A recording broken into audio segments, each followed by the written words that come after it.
Serikali ya Tanzania kupitia Waziri wa Kilimo Hussein Bashe usiku wa Aprili 23, 2025 imetoa tamko kupiga marufuku mazao ya kilimo katika nchi za Afrika Kusini na Malawi baada ya nchi hizo mbili kuzuia mazao kutoka Tanzania. Waziri Bashe amesema kuwa wakati mazungumzo yanaendelea, ametangaza rasmi marufuku kwa nchi za Afrika Kusini kuingiza matunda aina ya tufaha, fresh apples, na Tanzania haitaruhusu zao lolote kutoka Afrika Kusini linalohusiana na kilimo kuingia nchini. Hii ni News Update Media.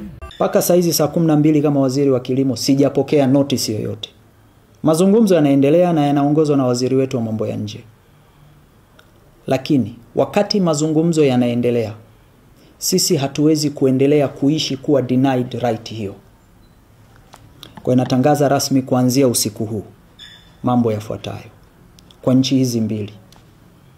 South Africa imekuwa ikiingiza Tanzania fresh apples. Kwa hiyo kuanzia leo ni marufuku kuingiza fresh apple ya South Africa Tanzania. South Africa inaingiza matunda mbalimbali yakiwepo zabibu na mengine. Kwa hiyo kuanzia leo ni marufuku kuingiza matunda.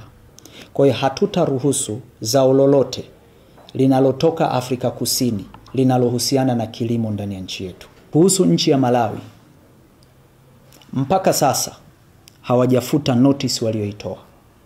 Kwa hiyo ninatangaza rasmi ni marufuku mazao yoyote ya kilimo kutoka Malawi kuingia ndani ya Jamhuri ya Muungano wa Tanzania kuanzia leo.